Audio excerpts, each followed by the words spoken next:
Hello student, history simplified চ্যানেলে তোমাদের স্বাগত।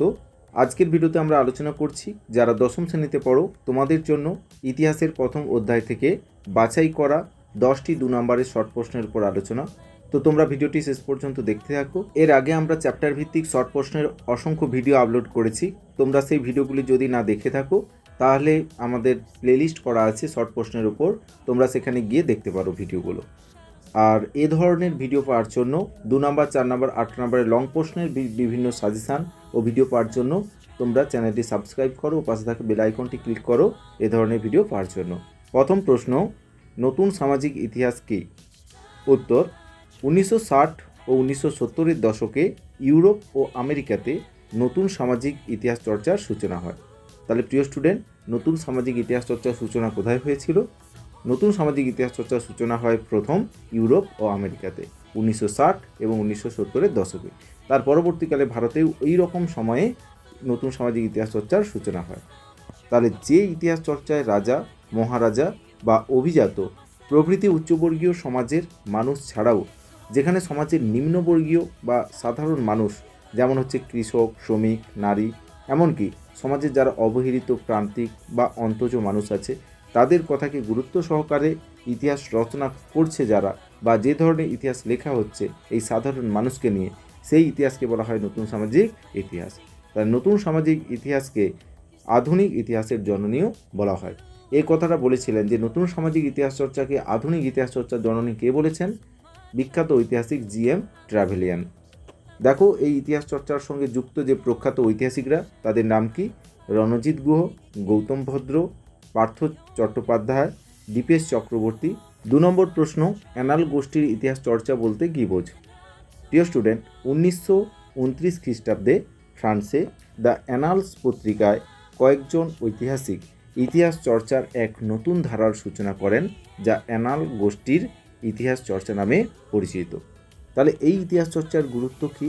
এই ইতিহাস চর্চার অন্যতম গুরুত্ব হলো যে এই ঐতিহাসিকগণ, মানে যারা অ্যানাল ইতিহাস চর্চার সঙ্গে যুক্ত, এই টাইপের ঐতিহাসিকগণ শুধুমাত্র রাজনৈতিক ও অর্থনৈতিক ইতিহাস চর্চার উপর গুরুত্ব আরোপ করেন না। ইনারা সামাজিক, সংস্কৃতি, বৌদ্ধিক বিষয় এবং পারিবারিক ইতিহাস ইত্যাদির ওপর গুরুত্ব সহকারে বা গুরুত্ব দিয়ে ইতিহাস রচনা করছেন। তো এদের ইতিহাসটা এই জন্য বিখ্যাত, বা অ্যানাল গোষ্ঠী এই জন্য বিখ্যাত। এই ইতিহাস চর্চার সঙ্গে যুক্ত ঐতিহাসিক এবং তাদের লেখা বিখ্যাত গ্রন্থগুলির নাম কি? এই ধারার ঐতিহাসিকগণ হলেন মার্ক ব্লক, তার লেখা বিখ্যাত গ্রন্থ feudal society, Ferdinand Braudel, Lucien Febvre, Ladurie প্রমুখের নেতৃত্বে অ্যানাল স্কুল, যারা টোটাল হিস্ট্রি বা টোটাল ইতিহাস চর্চায় গুরুত্বপূর্ণ অবদান রাখেন। 3 নম্বর প্রশ্ন, সাবলটান বা নিম্নবর্গের ইতিহাস চর্চা বলতে কী বোঝো? দেখো উত্তর, 1980-র দশকে বা 1980-র দশক থেকে সাবলটান বা নিম্নবর্গের ইতিহাস চর্চা গুরুত্ব লাভ করছে ভারতসহ দক্ষিণ এশিয়ার দেশগুলিতে। তাহলে এই ইতিহাস চর্চা গুরুত্বপূর্ণ কেন? না, এই ধারায় সমাজের যারা অবহেলিত, অনালোকিত, অন্তজ ও নিম্ন স্তরভুক্ত মানুষের জাতি, শ্রেণী, লিঙ্গ, ধর্ম যে কোনো দিক থেকে প্রাধান্য দিয়ে ইতিহাস চর্চার গুরুত্ব লাভ করেছে। এই জন্য নিম্নবর্গীয় ইতিহাস চর্চা অত্যন্ত গুরুত্বপূর্ণ। এই ধারার প্রখ্যাত ঐতিহাসিকগণ হলেন রণজিৎ গুহ, যিনি নিম্নবর্গীয় ইতিহাস চর্চার জনক নামে পরিচিত। এছাড়া গৌতম ভদ্র, পার্থ চ্যাটার্জি, জ্ঞানেন্দ্র পাণ্ডে, শাহিদ আমিন, সুমিত সরকার, দীপেশ চক্রবর্তী, এই টাইপের ঐতিহাসিকরা যারা নিম্নবর্গীয় ইতিহাস চর্চার সঙ্গে যুক্ত। 4 নম্বর, স্থানীয় ইতিহাস চর্চা বলতে কী বোঝো? উত্তর, কোনো একটি ভৌগোলিক স্থানের জনজাতি বা সম্প্রদায়ের খ্যাতি, শিল্প, স্থাপত্যের বিকাশ, লোক পরম্পরা, সংস্কৃতি ইত্যাদির উপর ভিত্তি করে যে ইতিহাস গড়ে ওঠে তাকে স্থানীয় ইতিহাস বা আঞ্চলিক ইতিহাস বলা হয়। তাহলে এই ইতিহাসের গুরুত্বপূর্ণ দিক কী? না, এর মাধ্যমে যে অঞ্চলে ইতিহাস লেখা হচ্ছে সেই অঞ্চলের সামাজিক, অর্থনৈতিক, সাংস্কৃতিক জীবনের কথা জানা যায়। এছাড়া আধুনিক ইতিহাস চর্চায় একটি গুরুত্বপূর্ণ উপাদান রূপে স্বীকৃতি লাভ করেছে স্থানীয় ইতিহাস চর্চা বা আঞ্চলিক ইতিহাস চর্চা। প্রখ্যাত ঐতিহাসিকগণ ও তাদের লেখা গ্রন্থ।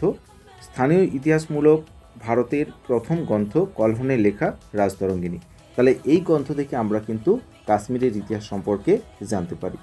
এছাড়া রাখালদাস বন্দ্যোপাধ্যায়, তার লেখা বিখ্যাত গ্রন্থ বাংলার ইতিহাস, নিহার রঞ্জন রায়, তার লেখা বিখ্যাত গ্রন্থ বাঙালির ইতিহাস।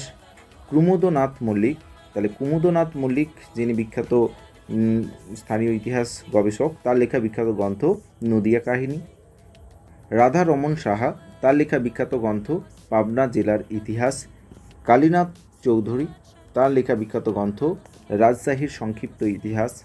ভবানীচরণ বন্দ্যোপাধ্যায়, তিনার লেখা বিখ্যাত গ্রন্থ কোচবিহারের ইতিহাস। সুধীর কুমার মিত্র, তার লেখা বিখ্যাত গ্রন্থ হুগলি জেলার ইতিহাস প্রভৃতি বিখ্যাত। তাহলে এই ইতিহাসগুলো থেকে আমরা কিন্তু স্থানীয় ইতিহাস সম্পর্কে জানতে পারি। 5 নম্বর, আধুনিক ইতিহাস চর্চা বৈচিত্র্যপূর্ণ হয়ে উঠেছে কেন? তাহলে আধুনিক ইতিহাস চর্চা বৈচিত্র্যপূর্ণ হয়ে উঠেছে এর কারণ আধুনিক ইতিহাস চর্চায় রাজা মহারাজাদের যুদ্ধ বিগ্রহের কাহিনী, প্রশাসনিক কাজকর্ম ইত্যাদি ছাড়াও বহু নতুন নতুন বিষয় স্থান লাভ করেছে। তাই আধুনিক ইতিহাস চর্চা বৈচিত্র্যপূর্ণ হয়ে উঠেছে। এতে নতুন সমাজ, খেলাধুলা, পোশাক পরিচ্ছদ, শিল্প সংস্কৃতি, খাদ্যাভ্যাস, যানবাহন ও যোগাযোগ ব্যবস্থার ইতিহাস, বিজ্ঞান প্রযুক্তি ও চিকিৎসা, সামরিক স্থানীয় শহর, পরিবেশ, নারীর ইতিহাস, সাময়িকপত্র ও সংবাদপত্রের ইতিহাস, সরকারি নথিপত্র, চিত্রকলা ও ফটোগ্রাফি, ইন্টারনেট ইত্যাদি স্থান লাভ করায় আধুনিক ইতিহাস চর্চা তাই বৈচিত্র্যপূর্ণ হয়ে উঠেছে। 6 নম্বর, শিল্প চর্চার ইতিহাস বলতে কী বোঝো? উত্তর, মানব ইতিহাসের শিল্প চর্চা সুপ্রাচীন। শিল্প চর্চা জাতির আত্মপরিচয়ের সাথে সম্পৃক্ত। সাংস্কৃতিক দিক থেকে একটি জাতি কিভাবে পরিপূর্ণ হয়ে ওঠে তা তাদের শিল্প চর্চার ইতিহাস থেকে কিন্তু জানা যায়। এই শিল্প চর্চার প্রধান ধারাগুলি হল সঙ্গীত, নৃত্য, নাটক ও চলচ্চিত্র।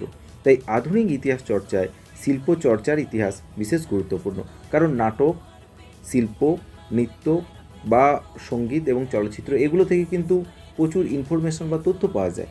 তো বর্তমানে এই ইতিহাস চর্চাটা ঐতিহাসিক উপাদান হিসাবে বিশেষ গুরুত্বপূর্ণ। প্রখ্যাত ঐতিহাসিক হলেন করুণাময় গোস্বামী, দিব্যেন্দু ঘোষ, শোভনা গুপ্তা, বজেন্দ্রনাথ বন্দ্যোপাধ্যায়, আশুতোষ ভট্টাচার্য, ফারহানা মিলি, সঞ্জয় মুখোপাধ্যায় প্রমুখ ঐতিহাসিকরা। 7 নম্বর, ব্রিটিশ সরকার কেন 1878 খ্রিস্টাব্দে সোমপ্রকাশ পত্রিকা বন্ধ করে দেয়? দেখো উত্তর, সংবাদ পরিবেশন, জনমত গঠন এবং জাতীয়তাবাদের উদ্ভব ও বিকাশে সোমপ্রকাশ পত্রিকা গুরুত্ব অপরিসীম। কিন্তু ইংরেজ অপশাসনের নিন্দা করে পত্রিকাটি দেশবাসীকে সচেতন করতে থাকে।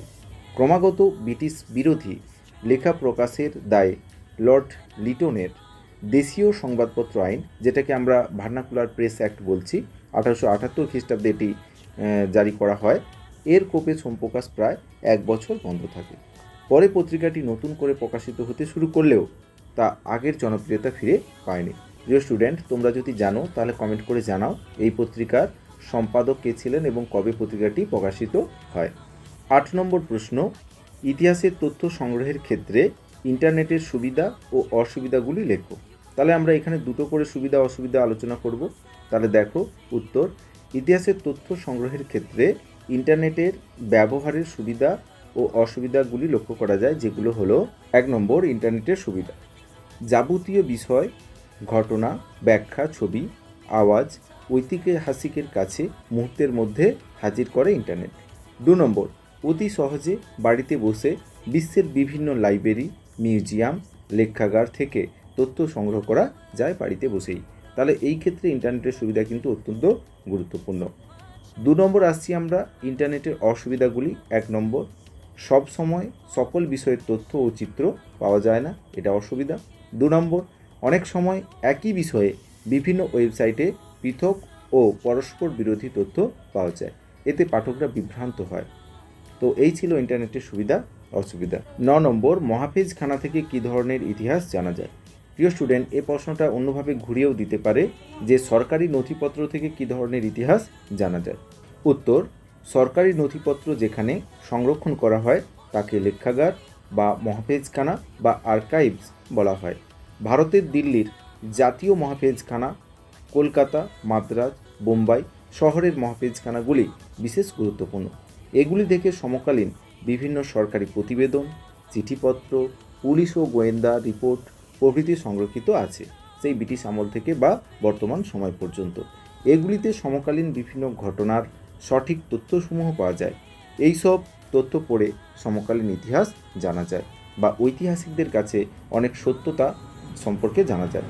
10 নম্বর, নারীর ইতিহাস চর্চা কী?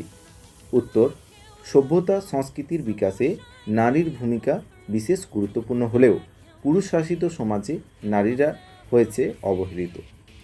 যুগে যুগে নারীর ভূমিকা কী ছিল তার চর্চা বর্তমানকালে শুরু হয়েছে।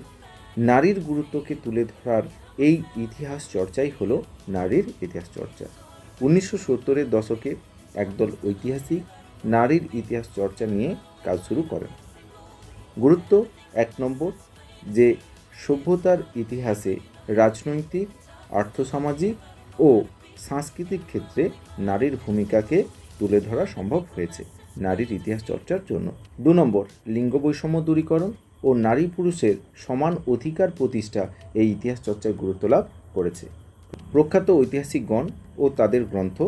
বিশ্বের বিভিন্ন দেশে নারীবাদী ইতিহাস চর্চা বিষয়ক ঐতিহাসিক গ্রন্থগুলি হল জন কেলির লেখা would women have a renaissance, Meera Desai এর লেখা women in modern India, Kamla ভাসিনের লেখা হোয়াট ইজ পাট্রিয়ার্কি, হিরণময় বন্দ্যোপাধ্যায়ের লেখা ভারতের নারী মুক্তি আন্দোলন প্রভৃতি বিশেষ উল্লেখযোগ্য গ্রন্থ। প্রিয় স্টুডেন্ট, তোমরা যদি জানো তো কমেন্ট করে জানাও যে বিশ্ব আন্তর্জাতিক নারী দিবস বা বিশ্ব নারী দিবস কবে পালিত হয়। প্রিয় স্টুডেন্ট, এই ছিল তোমাদের প্রথম অধ্যায় থেকে বাছাই করা 10টি 2 নম্বরের প্রশ্ন। তোমরা যদি এই অধ্যায় থেকে লং প্রশ্ন বা 2 নম্বরের আরও প্রশ্ন পেতে চাও তাহলে তোমরা অবশ্যই কমেন্ট করে জানাও যে তোমরা সেই ধরনের প্রশ্ন চাও কিনা। ভিডিওটি কেমন লাগলো কমেন্ট করে জানাও। ভিডিওটি ভালো লাগলে লাইক করো এবং চ্যানেলে প্রথম হলে চ্যানেলটি সাবস্ক্রাইব করো ও পাশে থাকা বেল আইকনটি ক্লিক করো এবং শেয়ার করো তোমার বন্ধুদের সাথে। আমাদের চ্যানেল সম্পর্কে জানাও। এই চ্যানেলটি তৈরি করা হয়েছে কেবলমাত্র ইতিহাসের যারা ভয় পাও বা ইতিহাসের বিভিন্ন সমস্যার সমাধান করার জন্য। এই ভিডিওটির পিডিএফ পেতে চাইলে ডেসক্রিপশানে লিঙ্ক দেওয়া আছে টেলিগ্রাম গ্রুপে, তোমরা সেই টেলিগ্রাম গ্রুপে জয়েন করো এবং সেখান থেকে এই পিডিএফটি ডাউনলোড করে নাও। ভালো থেকো, সুস্থ থেকো, দেখা হচ্ছে পরের ভিডিওতে।